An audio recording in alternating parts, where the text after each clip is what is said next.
यशोदा जी की मैया है, नंद जी बपैया है, ऐसे श्री को पार को मेरा बारंबार प्रणाम है। यशोदा जी की मैया नंद जी बपैया है, ऐसे श्री को पार को मेरा बारंबार प्रणाम है। राधा जिनकी जाया है, अद्भुत जिनकी माया है, ऐसे श्री घनश्याम को मेरा बारंबार प्रणाम है।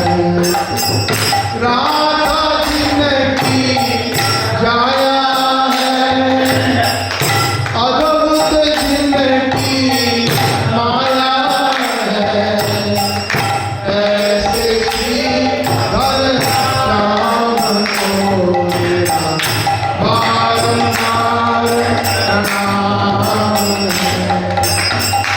लुट लुट की आँख खायो,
जय विश्वनाथ परमहंस प्रिय स्तोत्र श्री श्रीमद परम पूजनीय अभय चरणारविंद भक्ति वेदांत स्वामी श्री प्रभुपाद जी की ब्रह्मपद गौड़ीय संप्रदाय आचार्य गुरुवर की अनंत कोटि वैष्णववृंद की श्रीमद् भगवद गीता की समावेद गौर भक्त वृंद की समावेद गौर भक्त वृंद की समावेद गौर भक्त वृंद की गौर प्रेमानंदे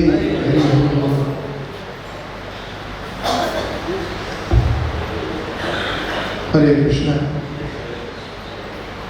आज हम भगवद गीता जी का सेवन करेंगे और ये चौथा अध्याय नामक दिव्य ज्ञान का चौथा श्लोक का हम सेवन करेंगे क्रम अनुसार। अर्जुन वाचा अपारं भवतो जनम् अपारं भवतो जन्म परं जन्म विवस्वतः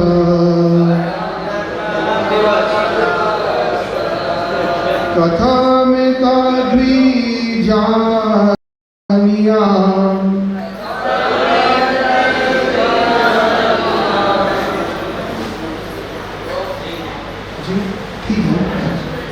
मैंने गलत तो श्लोक नहीं पढ़ा। कथम एतद्विजानीयाम्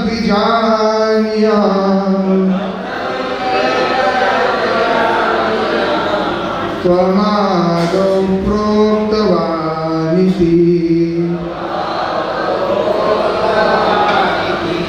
त्वमादौ प्रोक्तवानिति।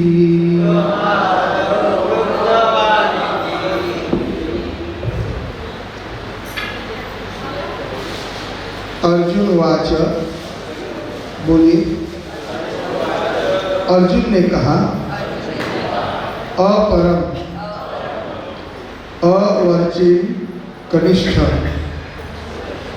भवतः आपका जन्म जन्म परम श्रेष्ठ ज्येष्ठ जन्म जन्म विवस्वतः सूर्य देव का कथम कैसे अतः यह विज्ञानिया मैं समझूं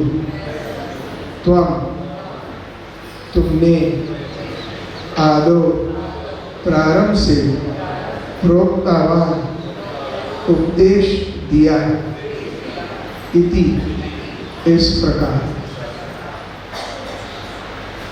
तात्पर्य परम पूजनीय भक्तिवेदांत स्वामी श्री प्रभुपाद और अनुवाद श्री प्रभुपाद जी की जय। अर्जुन ने कहा सूर्यदेव विवस्वान आपसे पहले हो चुके ज्येष्ठ है, तो फिर मैं कैसे समझूं कि प्रारंभ में भी आपने उन्हें इस विद्या का उपदेश दिया था। तात्पर्य जब अर्जुन भगवान का माना हुआ भक्त है तो फिर उसे कृष्ण के वचनों पर विश्वास क्यों नहीं हो रहा था। तथ्य यह है कि अर्जुन यह जिज्ञासा अपने लिए नहीं कर रहे हैं,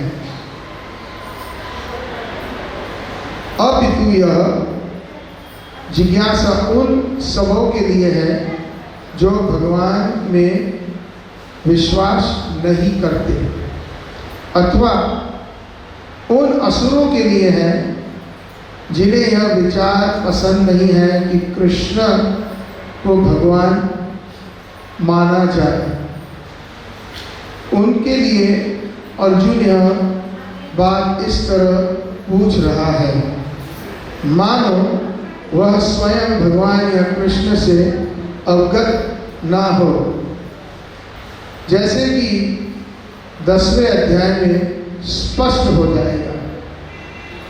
अर्जुन भली भांति जानता था कि कृष्ण श्री भगवान है और वे प्रत्येक वस्तु में वस्तु के मूल सूत्र है तथा भ्रम की चरम सीमा है। निसंदेह कृष्ण इस पृथ्वी पर देवकी के पुत्र रूप में भी अवतीर्ण हुए। सामान्य व्यक्ति के लिए यह समझ आ पाना अत्यंत कठिन है कि कृष्ण किस प्रकार उसी शाश्वत आदि पुरुष श्री भगवान के रूप में बने रहे। अतः इस बात को स्पष्ट करने के लिए ही अर्जुन ने कृष्ण से यह प्रश्न पूछा जिससे वे ही प्रामाणिक रूप में बताए। कृष्ण परम प्रमाण है। ये तथ्य आज ही नहीं अनंत काल से सारे विश्व द्वारा स्वीकार किया जाता रहा है। केवल असुर ही इसे अस्वीकार करते रहे हैं। केवल असुर ही इसे अस्वीकार करते रहे हैं।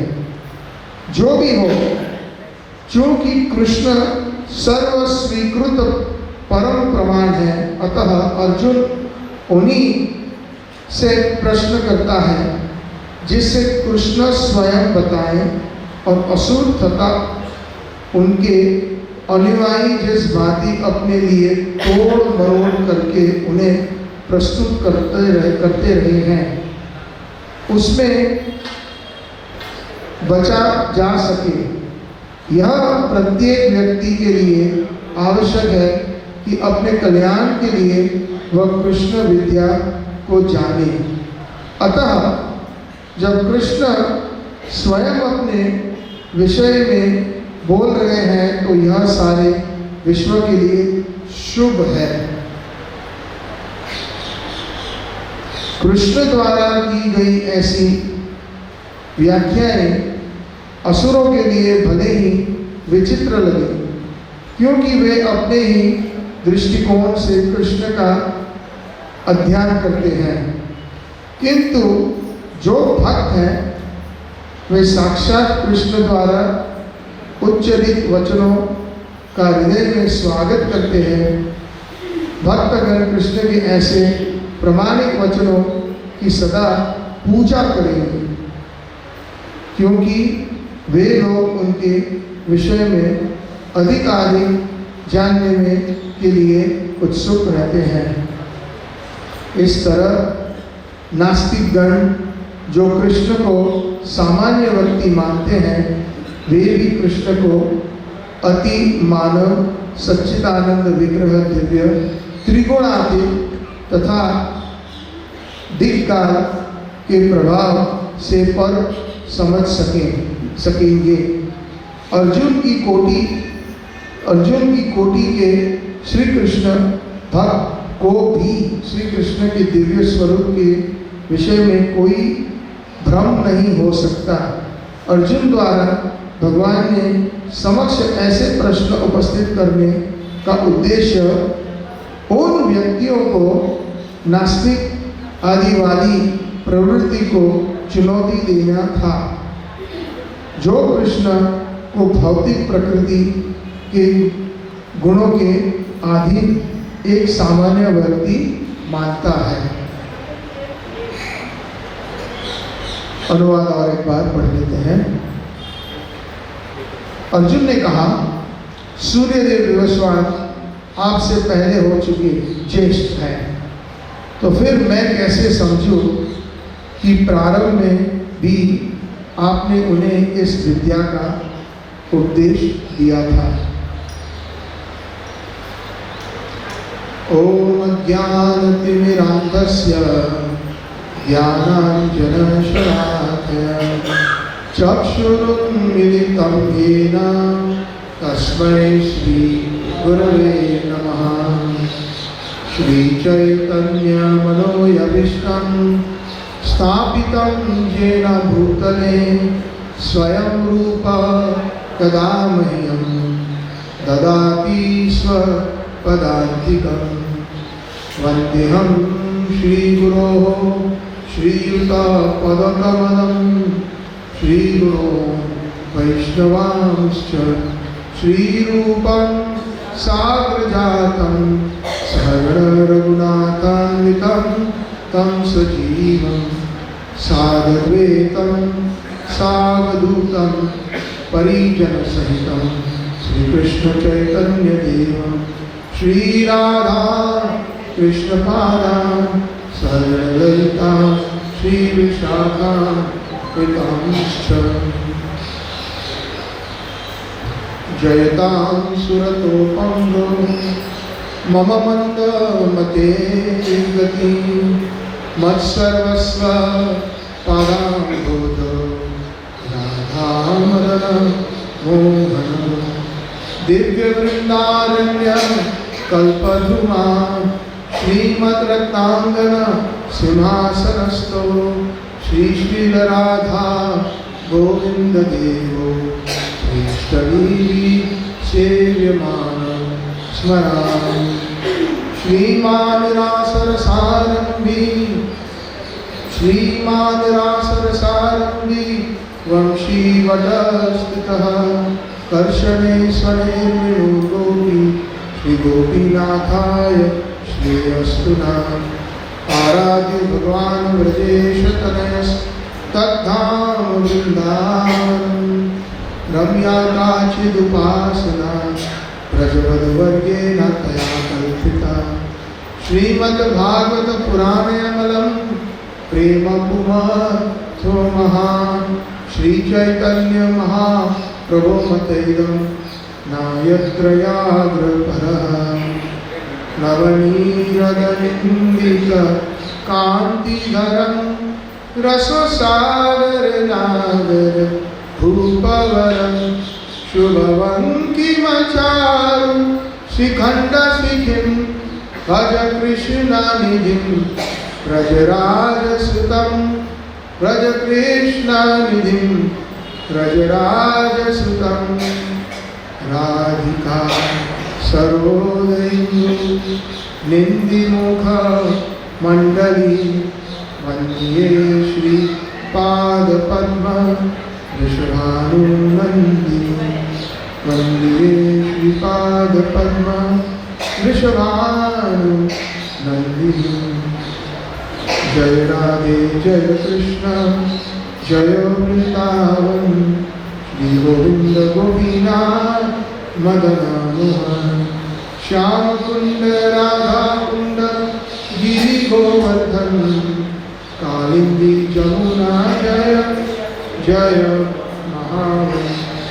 जय राधे जय राधे जय राधे जय जय श्री राधे।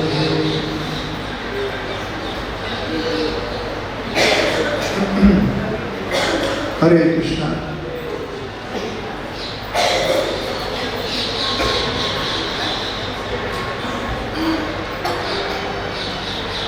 ये अध्याय में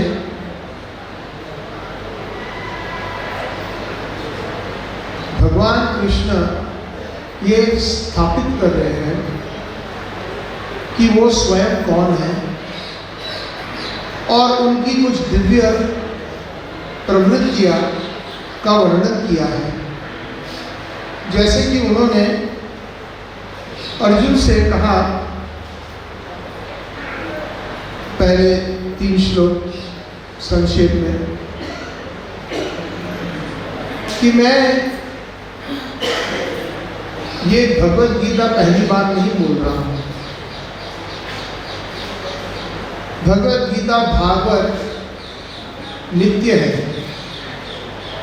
क्योंकि भगवान की वाणी, भगवान की लीलाएं, भगवान का श्री नाम, भगवान कि वस्तु, भगवान का नाम, ये स्वयं साक्षात भगवान है। और भगवान स्वयं सच्चित आनंद है। सत मतलब नित्य है, चित मतलब सब कुछ जानते हैं,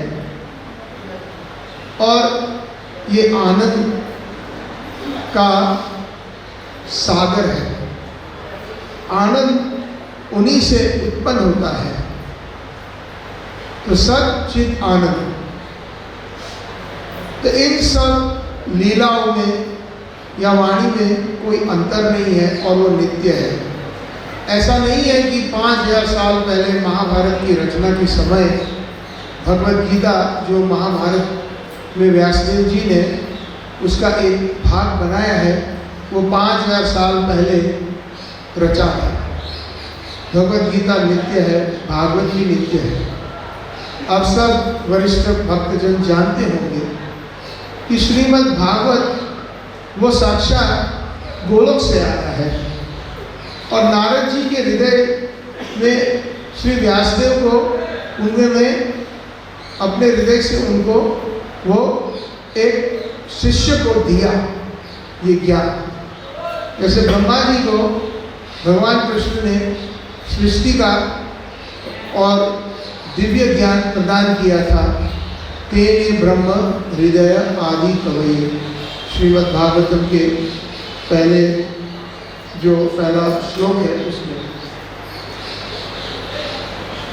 तो प्राय हम समझते हैं कि भगवत गीता 5000 साल पुरानी है, उसके ऊपर कोई समय की पाबंदी नहीं है। प्रभु कहते हैं कि ये योगम नष्टम परम तपः, हे अर्जुन, ये भगवत गीता का जो योग है वो टूट गया था समय की धारा की वजह से, और मैं तुम्हें ये सुना रहा हूँ क्योंकि तुम मेरे स एवायम मया ते अद्य योगः प्रोक्तः। पुरातन बहुत ही पुराना है। भक्त असी में सखा, आप मेरे भक्त हो और मेरे सखा हो। चेती रहस्यम हिनतु उत्तमम, इसीलिए मैं इस भगवत गीता में दोबारा आपको मैं सुना रहा हूँ। सबसे पहले मैंने ये भगवत गीता किसी काल में मैंने शुरुआत में विवस्वान राजा जो सूर्यदेव है उनको सुनाया था, और सूर्यदेव विवस्वान ने अपने पुत्र मनु ने इक्ष्वाकु इस तरह परंपरा में जो है दिव्य ज्ञान प्राप्त किया। तो योगम नष्टम परंतप, लेकिन इस योग का नष्ट हुआ समय की धारा के अनुसार से, और मैं इस दोबारा उसको मैं स्थापित करना चाहता हूँ, खास करके तुमको, क्योंकि अर्जुन तुम मेरे सखा भी हो और मित्र भी हो। तो ये बड़ी अनुकंपा है भगवान की, और अर्जुन को सुनाने का ये लक्ष्य था कि ये हमारे आम जो जीव है उनके फायदेजनक रहे, इसलिए। तो इस श्लोक के अंदर जब अगले श्लोक में दो तीन श्लोक में भगवान कहते हैं कि मैंने विवस्वान को सुनाया, तो अर्जुन ये प्रश्न पूछते हैं कि सूर्यदेव विवस्वान आपसे तो पहले हो चुके किसी सत्यकाल में, और आप अभी द्वापर में आपका आविर्भाव हुआ, और अर्जुन सोच रहा है कि मेरे साथ ही तो बड़े हुए हैं, मेरी फूफा के लड़के हैं कुंती माता उसकी फूफा रही कृष्ण की। तो हम जैसे चचेरे ममेरे भाई होते, कजिन्स जिसको हम बोलते हैं, तो ये मैं कैसे मान लूँ, एक यहाँ पर संदेह प्रकट करते हैं अर्जुन। वो कहते हैं कि कैसे समझूं कि प्रारंभ में भी आपने उन्हें इस विद्या का उपदेश दिया था। तो जैसे कोई अगर मान लीजिए हम हमारे कोई मित्र के साथ खेलते कूदते विद्या प्राप्त करने स्कूल आदि जाते हैं, और यदि भी हमारा आपका कोई मित्र ऐसा कहे कि मैंने हजारों साल पहले मैंने एक कार्य किया था और ये फलाना फलाना कार्य है, तो मन में तुरंत ये संदेह तो होगा, ये मैं कैसे मान लूँ। हम लोग सहपाठी थे स्कूल में, कॉलेज भी साथ गए, बड़े भी साथ हुए, तो ये मैं कैसे मान लूँ। तो ये एक प्रश्न जो है साधारण, जैसे एक व्यक्ति पूछता है, अर्जुन भी इस तरह कृष्ण को पूछते हैं। तो इसमें बहुत सुंदर व्याख्याएं प्रभुपाद जी ने, और उन्होंने अच्छे पॉइंट्स बताए हैं, टिप्पणियां करी है प्रभुपाद जी ने। सबसे पहले वो कहते हैं कि क्या अर्जुन को उनके तात्पर्य में प्रभुपाद जी के अर्जुन को विश्वास नहीं है कि कृष्ण भगवद गीता पहले किसी काल में, अनादि काल पहले राजा विवस्वान को उन्होंने उपदेश दिया था। तो क्या यह जो जिज्ञासा किए ये उन्हें विश्वास नहीं करें, तो ये प्रभुपाद जी बताते हैं कि ये जो जिज्ञासा करी है अर्जुन ने, वो एक ऐसी जिज्ञासा है कि सामान्य मनुष्य और जो असुर है, खास करके जो कृष्ण को भगवान का जो पद है वो नहीं देना चाहते, ये उनको एक सबक सिखाने के लिए ये प्रश्न पूछा है। और 10वें अध्याय में भी काफी स्पष्ट है, भगवान स्वयं, प्रभुपाद जी स्वयं कहते हैं कि श्री भगवान ने कहा, हे महाबाहो अर्जुन, और आगे सुनो, क्या क्योंकि तुम मेरे प्रिय सखा हो। यहाँ पर 10वें अध्याय के पहले श्लोक में भी भगवान यही बात जो 4थे अध्याय के 3रे श्लोक में कहा था, वही बात दोबारा कहते हैं। अतः मैं तुम्हारे लाभ के लिए ऐसे ज्ञान प्रदान करूंगा जो अभी तक मेरे द्वारा बताए गए ज्ञान से श्रेष्ठ है।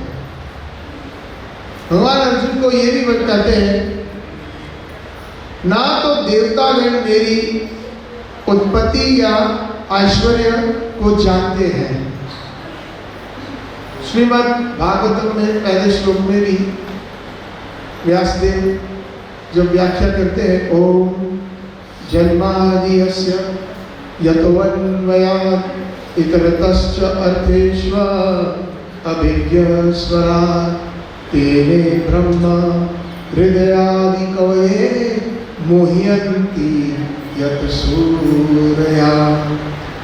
मोह्यन्ति यत् सूरया। अच्छे अच्छे देवी देवता, यहाँ तक कि महादेव जी भी, ब्रह्मा जी भी, इंद्र आदि देवी देवता गण जो है वो भ्रमित हो जाते हैं, कृष्ण को संपूर्ण तरह से समझ नहीं पाते।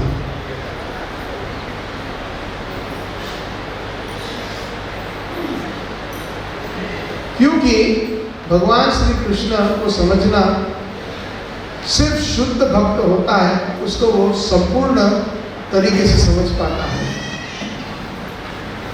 और कभी कभी भगवान उनको भ्रमित इसलिए कर देते हैं कि लीला विस्तार हो भगवान की। हाँ, जैसे अर्जुन को यहाँ पर एक भ्रम हुआ, एक उनको संदेह हुआ कि ये कैसे संभव है। अब अर्जुन तो सखा है भगवान के, तो भगवान के जितने भी पार्षद हैं, भगवान के शुद्ध भक्त हैं, वो महामाया के आवरण में नहीं हो सकते। ये बात हमें बहुत अच्छी तरह समझनी चाहिए। वो योग माया के आवरण में है। दोनों माया का काम यही है कि भुला देना। दोनों माया का, महामाया जो इस संसार में है वो भुला देती है कि हम कृष्ण के नित्य दास है और कृष्ण भगवान है। ये माया का एक प्रभाव है। और योग माया का क्या प्रभाव है? योग माया भगवान के चिन्मयी धाम में और उनके भक्तों पर, शुद्ध भक्त है या उनके पार्षद है, उनके ऊपर प्रभाव डालती है। और वो प्रभाव कैसा होता है? वो प्रभाव ऐसा होता है कि जैसे वो भुला देते, उनको भी भुला देते हैं दो तरीके से। एक तो वो साधारण मनुष्य की तरह वो व्यवहार करते हैं, हालांकि वो शुद्ध ज्ञान में स्थापित है। योग माया का कार्य वैकुंठ में भी है और गोलोक वृंदावन में भी है। वैकुंठ में मैं कभी कभी ये उदाहरण देता हूँ, योग माया में जैसे एक वॉचमैन, नाइट वॉचमैन होता है, उसकी ड्यूटी कितनी कम होती है। अगर आप देखें कभी कभी उसको सोने का भी अवसर मिलता है। गेट बंद कर दिया और रात में एक आध दो व्यक्ति या एक आध दो गाड़ी घुसती है, बाकी तो उसको आराम ही आराम है। तो इसका उदाहरण का तात्पर्य यह है कि वैकुंठ में सभी जानते हैं कि कृष्ण के जितने भी अवतार हैं, जैसे नारायण, विष्णु आदि, वैकुंठ में जितने भी भगवान के स्वरूप हैं वो भगवान है। ऐश्वर्य रूपी सब कोई उनको भगवान के रूप में प्रणाम करते हैं, उनको स्वीकारते हैं भगवान। लेकिन योग माया गोलोक में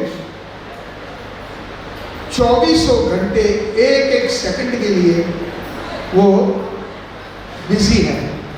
कैसे? वो उनके भक्तों को वृंदावन में, व्रज में या गोलोक में भुला देती है कि कृष्ण भगवान है, और स्वयं कृष्ण को भी भुला देती है कि वो भगवान है। देखिए, दोनों माया का यही कार्य है, भुलाना। लेकिन महामाया वो छाया है। क्या है वो श्लोक ब्रह्म संहिता में? एक सुंदर श्लोक है, सृष्टि स्थिति प्रलय साधन शक्ति एवं छाये भुवनानि विवर्ति दुर्गा यस्य इच्छा अनुरूपमसि च चेष्टते सा गोविंदमादि पुरुषम तमहम भजामि। दुर्गा देवी या महामाया को राधा रानी की छाया है, और राधा रानी और योग माया में कोई अंतर नहीं है। वो राधा रानी की का ही स्वरूप है, जो लीला विस्तार के लिए पौर्णमासी योग माया वृंदा देवी व्रज के अंदर नाना प्रकार की कृष्ण की जो लीलाएं हैं, उनके भक्तों के साथ कैसे सुंदर जो है लीलाएं हो, वही उसमें वो 2400 घंटे एक एक सेकंड वो व्यस्त है। तो यहाँ पर भी हम कभी कभी योग माया वैकुंठ के वासी या द्वारका के वासियों पर प्रभाव करती है। जैसे अर्जुन जो है वो द्वारका का वासी है। वैसे नित्य द्वारका में जब पंच पांडव यहाँ से चले गए, या जितने भी पार्षद हैं भगवान के, जिन्होंने द्वारका में लीलाएं की, या कुरुक्षेत्र में अर्जुन के साथ 5 पांडवों ने, तो जब यहाँ पर लीला उन्होंने समेट ली, तो पंच पांडव यदि सब जो है वो वैकुंठ यानी वैकुंठ वाले द्वारका में चले गए। तो वहाँ पर कभी कभार जो है योग माया विस्तार करने के लिए वो भी भुला देती है कि वो जो ज्ञान जो है वो दिव्य ज्ञान, वो उसके ऊपर एक पर्दा डाल देती है, और जैसे साधारण मनुष्य की तरह वो प्रश्नावली करते हैं अर्जुन। तो इसमें प्रभुपाद जी ने स्पष्ट बताया कि ये इन लोगों के लिए है, खास करके मनुष्य के जन कल्याण के लिए प्रश्न पूछते हैं। हमारे श्रीमद् भागवत जी में एक बहुत सुंदर श्लोक है जो पहले स्कंद में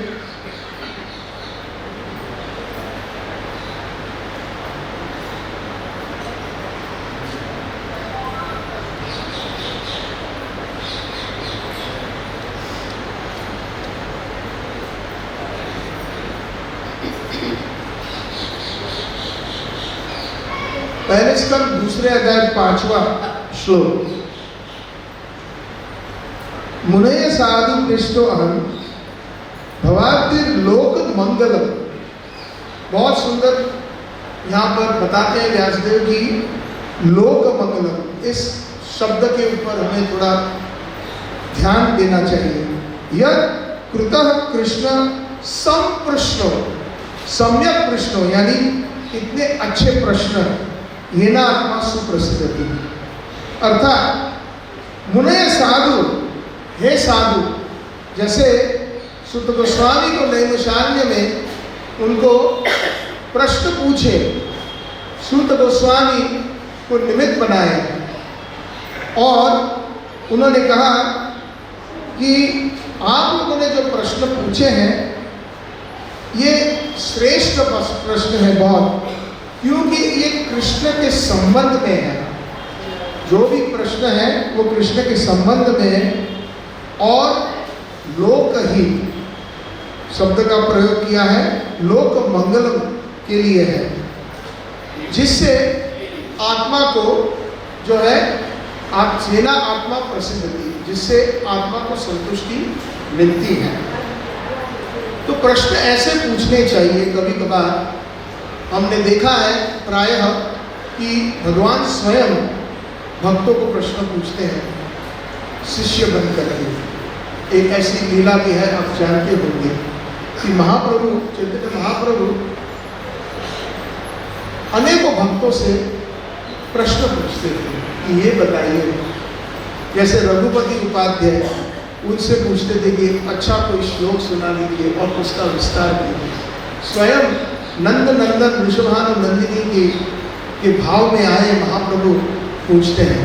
जैसे कि राय रामानंद जी को महाप्रभु प्रश्न पूछते हैं गोदावरी के तट पे, जब दक्षिण भारत की यात्रा करी थी उन्होंने, कि राय कहो एकांत में कि मनुष्य का जीवन में सबसे बड़ा लक्ष्य क्या है, ये बताओ, और शास्त्र के अनुसार श्लोक से सपोर्ट करो। आप जो भी कुछ कहें उसका प्रमाण होना चाहिए। तो इससे ये स्थापित होता है कि हमारे प्रभुपाद जी कितने वरिष्ठ हैं, यथारूप में सब कुछ प्रस्तुत करते थे। अगले 2 श्लोक में भी ये परंपरा का बहुत महत्व, परंपरा जो है उसके बिना कई जो है व्यक्ता अच्छे होते हैं, भागवत जी के, शास्त्रों के, रामायण इत्यादि, जिसको प्रभुपाद जी प्रोफेशनल कहते हैं, जो पैसों के लिए वो कार्यक्रम करते हैं, लोक रंजन के लिए प्रायः भागवत सप्ताह इत्यादि। ना उनके कोई गुरु, अगर गुरु भी हो तो वो भी ऐसे ही, लेकिन कोई विशेष परंपरा में नहीं है। इसलिए वैष्णव परंपरा में 4 संप्रदाय है जिसको माना जाता है, वो माननीय है। रुद्र संप्रदाय, मतलब जो महादेव जी से निकली हुई, श्री संप्रदाय, वैष्णव संप्रदाय लक्ष्मी जी से, कुमार संप्रदाय जो 4 कुमारों से, और ब्रह्म संप्रदाय ब्रह्मा जी से। तो हमारी जो संप्रदाय है तो ब्रह्मा जी से ब्रह्म मध्व गौड़ीय संप्रदाय में हमारा बहुत बड़ा सौभाग्य है कि हम उसमें हम जो है इस दिव्य ज्ञान की प्राप्ति हम कर रहे हैं। प्रभुपाद जी उसमें 32वें आचार्य हैं। सबसे पहले कृष्ण ने ब्रह्मा जी को ये दिव्य ज्ञान दिया था। ब्रह्मा जी ने नारद जी को, नारद जी ने व्यासदेव को, उस परंपरा में व्यासदेव ने मध्वाचार्य जी को, और इसी परंपरा में मध्वाचार्य जी से परंपरा में आया माधवेंद्रपुरी पाद जी, लक्ष्मीपति देव, नित्यानंद प्रभु, अद्वैत आचार्य, ईश्वरपुरी पाद, श्री चैतन्य महाप्रभु, रूप गोस्वामी, सनातन गोस्वामी, रघुनाथ दास गोस्वामी, जीव गोस्वामी, गोपाल भट्ट गोस्वामी, रघुनाथ भट्ट गोस्वामी। ऐसे ही परंपरा में नरोत्तम दास ठाकुर, विश्वराज चतुर्थी पाद, श्री बलदेव विद्याभूषण, जगन्नाथ दास बाबू जी महाराज, उनसे प्राप्त किया था। श्री भक्ति विनोद ठाकुर ने ये दिव्य ज्ञान, उनके ऊपर कृपा हुई। भक्ति विनोद ठाकुर जी ने कृपा करी उन्होंने की गौर किशोरदास जी महाराज पर, श्री गौर किशोरदास जी महाराज ने श्री भक्ति सिद्धांत सरस्वती ठाकुर प्रभुपाद जी पर और श्री भक्ति सिद्धांत सरस्वती प्रभुपाद जी ने अभय चरणारविंद भक्ति वेदांत स्वामी इस्कॉन संस्थापक आचार्य को किया। और उनके जितने भी जो शुद्ध अनुयायी हैं वो हमारे पर भी वही कृपा जो है कृपा का वितरण कर रहे हैं। तो इससे ये बहुत जरूरी है समझना, कैसे मान लूँ मैं तो नहीं समझ सकता। अर्जुन पूछता हम साथ में बड़े हुए तो ये संदेह, तो इसी तरह संदेह हमें आता है। ज्ञान की प्राप्ति 3 तरह से हम प्राप्त कर सकते हैं, शास्त्रों में बताया है। जैसे कि प्रत्यक्ष प्रमाण, और यद्यपि अगर हम कुछ देख सकते हैं हमारी आंखों से, इंद्रिय से कुछ ग्रहण कर सकते हैं, तो हम मान लेते ठीक है भाई, हमने मान लिया, ज्ञान हमने प्राप्त किया, खुद हमने देखा, खुद हमने सुना, खुद हमने स्पर्श किया, हमने सूंघा, हमारी इंद्रियों के माध्यम से हमने ज्ञान प्राप्त किया। तो मात्र ये एक प्रयास है ज्ञान प्राप्त करने का। दूसरा प्रयास है ज्ञान प्राप्त करने। ज्ञान कैसे प्राप्त होता है? ज्ञान की प्राप्ति होती है अनुमान। अनुमान यानी इंग्लिश में कहते हैं हाइपोथेसिस, एक्सपेरिमेंटेशन। अनुमान का मतलब ये हुआ कि अनुमान लगा सकते हैं कि भाई अभी काले बादल छाए हुए हैं तो वर्षा होगी, ये चिन्ह है, लेकिन हो भी सकती, नहीं भी हो सकती। एक और उदाहरण दे सकता हूँ कि मान लीजिए आप अपने घर में बैठे हो और आप शायद 2 व्यक्ति बैठे हैं नीचे और ऊपर से कुछ आवाज़ आती है ऊपर वाले कमरे से, तो आप अनुमान लगा सकते हो कि शायद पीछे वाले दरवाजे से आपका बेटा आया होगा और ऊपर चला गया होगा। या आप अनुमान ये लगा शायद खिड़की से कोई चोर घुसा होगा। या ये भी अनुमान लगा सकते हैं कि कोई बिल्ली घुसी है या बंदर घुसा है। वृंदावन में तो अगर खिड़की खोल दो तो आपको तो पता है कि क्या क्या हम अनुमान लगा सकते हैं। तो इन 4 जवाब में से कोई भी एक हो सकता है अनुमान, उससे हम अनुमान लगा सकते हैं। तो एक ये अनुमान भी, जैसे वैज्ञानिक लैब के अंदर अनुमान लगाते हैं कि ये फलाना फलाना एक्सपेरिमेंट किया, प्रयोग किया, और फिर उसका रिजल्ट अच्छा भी आता है, कभी कभी बुरा भी आता है, पॉजिटिव आता है, नेगेटिव आता है, लेकिन उसमें से वो कुछ डिडक्शन करते हैं, ज्ञान की प्राप्ति करते हैं। और तीसरा जो सर्वश्रेष्ठ माना जाता है, ज्ञान कैसे प्राप्त करते हैं? शब्द प्रमाण। क्या? शब्द प्रमाण। शब्द प्रमाण का अर्थ ये हुआ कि जब हम किसी श्रेष्ठ व्यक्ति से यथारूप में हम ज्ञान प्राप्त श्रवण करने के माध्यम से, फिर हमने देखा नहीं देखा या हमें अनुमान लगाने की आवश्यकता नहीं होती। एक उदाहरण देने से आसान हो जाएगा, प्रभुपाद जी का ही उदाहरण है। भाव ये है इस कार्य का कि यद्यपि अगर आपको जानना है कि आपके पिता कौन है, तो आप किसे पूछेंगे? हर एक स्त्री को तो नहीं पूछेंगे, आप अपनी माता को पूछेंगे, राधे राधे, और माता बता देती है हाँ बेटा यही आपके पिता है।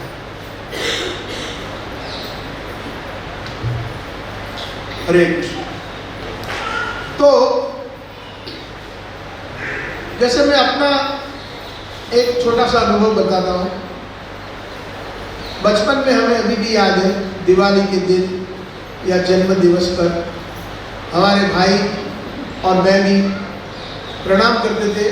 फोटो जो दीवार पे लगी हुई थी घर में दादा दादी की, और पिताजी बताते थे कि बेटा बचपन से सुनते आ रहे हैं कि जब मैं बहुत छोटा था, शायद 2 साल का था, आपकी दादी गुजर गई थी, और 5 साल का था दादाजी चले गए, और मैं मेरे ताऊ जी के यहाँ बड़ा हुआ, चाचा के यहाँ बड़ा हुआ। तो प्रणाम करो ये दादा दादी है, तो हम पिताजी का सुन करके प्रणाम करते थे। तो यद्यपि अगर हम कहें या मैं कहूँ पिताजी मैंने तो दादा को नहीं देखा, तो मैं कैसे मान लूँ कि दादा थे? या ये जो फोटो दिखा रहे हैं हम, वो मेरे दादा की है। तो ये प्रत्यक्ष प्रमाण यहाँ फेल हो जाता है। हमारी इंद्रियां भी अगर देखिए बहुत, हमारी इंद्रिय श्रेष्ठ नहीं है वैसे देखा जाए तो, उसमें इस भौतिक जगत में सब चीज में कमजोरी होती है, त्रुटियां हैं। जैसे अभी मुझे चश्मा तो लगा हुआ है, लेकिन इस भगवत गीता के जो अक्षर है बहुत छोटे हैं, तो थोड़ी तकलीफ हो रही है, लेकिन मुझे इसको उठा करके पास में लेके जाना पड़ता है, तब मैं स्पष्ट देख पाता हूँ। लेकिन अगर थोड़ी दूरी पे भी अगर मैं इसको रखूँ तो मेरी आंखें इसको देख नहीं पाती, और मैं इतना पास नाक तक ले आऊँ तो भी नहीं देख पाता हूँ। ये इंद्रियों में त्रुटियाँ हैं। तो कहने का मतलब ये है कि हर एक चीज़ हमने देखी नहीं, तो उसका मतलब जब स्कूल में थे, भूगोल पढ़ रहे थे, तब टीचर ने कहा कि भाई फलाने इस खंड में, एशिया खंड में यहाँ पर जापान है, यहाँ पर सिंगापुर है, यहाँ पर फलाना देश है। तो हम तो कभी सिंगापुर जापान तो गए भी नहीं थे, तो क्या उसका मतलब सिंगापुर या जापान का अस्तित्व नहीं है? तो यहाँ पर जो शब्द प्रमाण श्रेष्ठ माना जाता है, चाहे हमने अपनी इंद्रियों से कोई चीज़ ग्रहण करी और ना करी। अनुमान अगर लगा लें तो वही फोटो को मैं जा करके सारे शहर में जितने भी बड़े बुजुर्ग हो उनको पूछूं कि क्या आप जानते हैं ये मेरे दादाजी हैं, या मेरे ये दादाजी हैं, क्या ये मेरे दादाजी हैं? तो अनुमान से कोई कह सकता है हाँ बेटे ऐसा लग हो रहा है, कोई अगर उस उम्र का मिल गया तो, लेकिन मैं पक्का नहीं कह सकता। तो कहने का मतलब यह है कि शब्द प्रमाण जो है वाणी सर्वश्रेष्ठ मानी जाती है, और उसका दुर्भाग्य है कि अगर कोई ऐसी व्यक्ति मिले उसके जीवन में, उसके माता पिता हो या गुरु हो, जो उसको मिसगाइड करे। भागवत जी में ये बहुत अच्छा एक श्लोक है, कलयुग के जो लक्षण बताते हैं व्यासदेव, सुखदेव गोस्वामी पाद बताते हैं, प्रायण अल्पायुष्य कलौस्मिन् युगे राजन मंद सुमंद मतयो मंद भाग्य ही उपयुक्त है। कलयुग के क्या चिन्ह है कि अल्पायुष्य, लोगों की आयुष्य कम हो जाती है, अल्पायुष्य कलौस्मिन् युगे राजन, और मंद, बहुत ही जो है लोग जो है मंद मती के हैं, मंद सुमंद मतयो, लोगों को मिसगाइड किया जाता है। आजकल आप देखते हैं आज तक टीवी चैनल खोलिए या कोई भी बड़े बड़े प्रोग्राम में जहाँ पर बड़ा वो होता है, वहाँ पर यथार्थ में सुनाने वाले नहीं मिलते, ना उन्होंने सुना है तो हमें क्या सुनाएंगे। हाँ, मात्र उनका जो लक्ष्य होता है कि प्रतिष्ठा मिले, पैसा मिले, कामिनी कंचन और प्रतिष्ठा। तो वो तो भागवत जी ने पहले ही श्लोक में, यानी दूसरा श्लोक क्रम धर्म प्रोचित कैतव, इस भागवत जो है कैतव धर्म को बिल्कुल प्रोचित, जैसे कोई बहुत ही गंदी वस्तु नाक बंद करके हम उसका तिरस्कार करें, प्रोचित कैतव धर्म को प्रोचित करते हैं। परम निर्मल सराणाम सता, ऐसे भक्तों के लिए श्रीमद् भागवत बहुत ही उचित है, जो परम भक्त जो निर्मल सर है। तो ये भागवत जो है कैतव धर्म को पहले से ही जो, और भागवत जो पैसे के लिए या और कोई दिव्य भक्ति के अलावा उसका और कोई भी एजेंडा हो तो फिर वो कैतव धर्म हो। तो वो यथार्थ में क्या बताएंगे, फिर तो कुछ ही स्टोरी बना देंगे, यहाँ का वहाँ का सुना हुआ, फिल्मी गानों के साथ कीर्तन जोड़ देते हैं, लोक रंजन कर देते हैं, 7 दिन खत्म हो गए, भंडारा हो गया, और करोड़ों रुपयों का जो है उन्होंने जो है अपनी जेब में डाले और आगे चले डेरा कहीं और डाले। तो प्रभुपाद जी और हमारे जो भक्ति सिद्धार्थ सिंह ठाकुर और हमारे ब्रह्मतत्व गुरु संप्रदाय में जितने भी गुरु वर्ग है उसके विरुद्ध है, क्योंकि शुद्ध भक्ति जो है वो अन्य अभिलाष शून्य ज्ञान कर्म अनुकूल कृष्ण अनुशीलनम तद भक्ति। कोई भी अन्य अभिलाषता नहीं होनी चाहिए, शून्य, कोई भी भौतिक, ना ज्ञान की ना कर्म की, और जो प्रभु को प्रसन्न करने के लिए जो भी कार्य करे वही उत्तम है। तो यहाँ पर यथारूप में जो है अर्जुन सुन रहे हैं कृष्ण से, तद विधि प्रणिपाते न परिप्रश्ने न सेवे, प्रश्न जरूर करें। संदेह तो हमको भी होता है, इसलिए तो प्रभुपाद ने ये सिस्टम बनाया है कि प्रवचन के बाद यद्यपि कोई प्रश्न है तो उसका समाधान हो। तो भगवान कृष्ण समाधान इसलिए कर रहे हैं और अर्जुन को योग माया ने इसी में डाला, भुला दिया कि एक साधारण व्यक्ति के तरह भगवान के ऊपर संदेह है। कुंती देवी कहती है, नमस्ते पुरुषम आद्यम ईश्वर प्रकृते परम अलक्ष्यम सर्वभूतानां अंतर्बाहिर अवस्थितम। हे कृष्ण, मैं जानती हूँ आप कौन हो, आप पूर्ण पुरुषोत्तम भगवान हैं, मैं इसलिए आपको वंदन करती हूँ। नमस्ते पुरुषम आद्यम, जो गोविंदम आदि पुरुषम है, आप ही से सब कुछ उत्पन्न होता है। नमस्ते, मैं हालांकि आपकी फूफा हूँ लेकिन मैं जानती हूँ कि आप कौन हो। नमस्ते पुरुषम आद्यम ईश्वर प्रकृते परम, आप प्रकृति से परम हो। हम जो जीव है प्रकृति से बद्ध है, तमोगुण रजोगुण और सतोगुण से बद्ध है, लेकिन आप प्रकृति से परम हो। अलक्ष्यम सर्वभूतानां, आप सबको दिखाई नहीं देते। अंतर बाहिर अवस्थित, आप यद्यपि अंदर भी हो और बाहर भी हो, फिर भी आप हर एक को जो है दर्शन आपके नहीं होते। क्यों? क्योंकि हमारे के अंदर अभी योग्यता हमने प्राप्त नहीं की है।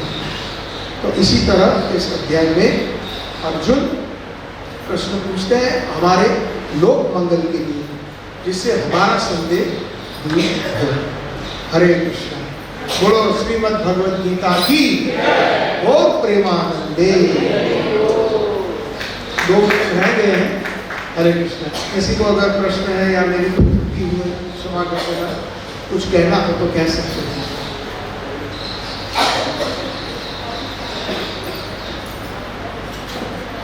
हाँ जी, माता को दे देना।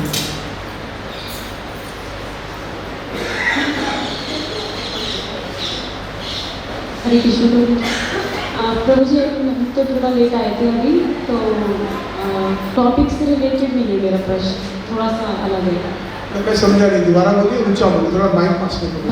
मतलब टॉपिक से रिलेटेड नहीं है, जैसे आपने भगवद गीता का श्लोक बताया, हम लोग थोड़ा लेट आए थे। टॉपिक का यही है साथ कि भगवान को अर्जुन पूछते हैं, भगवान पहले 2 श्लोक में कहते हैं, पहले इस अध्याय शुरू हुआ था कि मैंने ये भगवद गीता का ज्ञान सूर्यदेव विवस्वान जी को दिया था करोड़ों करोड़ों साल पहले। मतलब करोड़ों साल तो एक कहने का एक समय का वो दिन, बहुत बहुत समय पहले मैंने ये बताया था। और इस ज्ञान टूट गया था समय की धारा से, और आप मेरे मित्र हो और आप भक्त हो अर्जुन, इसीलिए मैं दोबारा ये भगवद गीता आपको सुना रहा हूँ। और अर्जुन इस बात का संदेह कर रहे हैं कि मैं कैसे मान लूँ, हम साथ में बड़े हुए, कहने का तात्पर्य है साथ में खेले, तुम मेरे बुआ के पुत्र हो। तो विवस्वान राजा तो किसी युग में, सत्य युग में, और कौन सा सत्य युग में ये भी नहीं पता।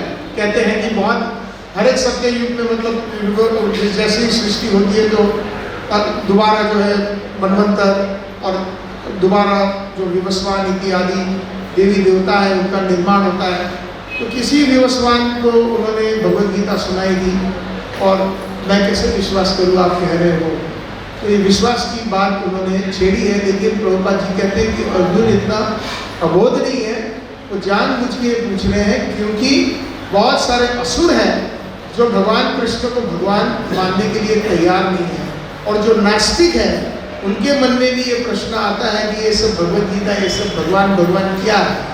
तो इसीलिए जानबूझ के भगवान उससे मुख से योग माया के द्वारा बुलवाते हैं एक संदेह के माध्यम से कि ये कैसे संभव है। तो ये तात्पर्य है इस श्लोक का। प्रभु जी, मेरा क्वेश्चन जो है वो थोड़ा अलग है। मतलब अगर मैं भगवद गीता के अलावा क्वेश्चन पूछ सकती हूँ? मतलब भागवत गीता के अलावा कोई अलग से क्वेश्चन पूछ सकती हूँ? हाँ, अभी 1 मिनट रहा है, क्योंकि इसके बाद हम पूछ सकते हैं। अगर हो सके तो मैं शीघ्र जवाब दे दूंगा, या तो फिर क्लास के बाद आप मिल सकती हो। हाँ जी। प्रभु जी, मुझे ये जानना था कि गौ माता मतलब ठाकुर जी के सबसे प्रिय है। हाँ जी, तो मुझे कंफर्म ये करना था, गौ माता 84 लाख योनि के अंदर आती है या नहीं आती? 84 क्या? 84 लाख योनि के अंदर आती है गौ माता या नहीं आती? हाँ बिल्कुल आती है, अच्छा, बिल्कुल आती तो है। जैसे प्रभु जी वो दिव्य है, मतलब 33 करोड़ देवी देवता उनके विराजमान हैं। हाँ जी। फिर वो योनि में मतलब किस तरह से? देवी देवता भी तो योनि में है। नहीं तो उस देवी देवता जो है इस संसार में है, जी वो परलोक में नहीं है। जी वो जो है देवी देवता जो है 6 स्वर्ग में वहाँ पर है, और स्वर्ग और नरक और पृथ्वी ये 14 भुवन है, वो इस संसार में है। नहीं, प्रभु जी देवी देवता का तो ठीक है, मतलब स्वयं लक्ष्मी जी भी निवास करती है ना, वो तो ठीक है, हम इसका जवाब प्रयास करते हैं, क्योंकि महाराज आ गए हैं, अगला क्लास शुरू होगा। ठीक तो है। आप मुझे मिलिए बाहर, तो हम उसका डिस्कस करेंगे। हरे कृष्ण। आप सब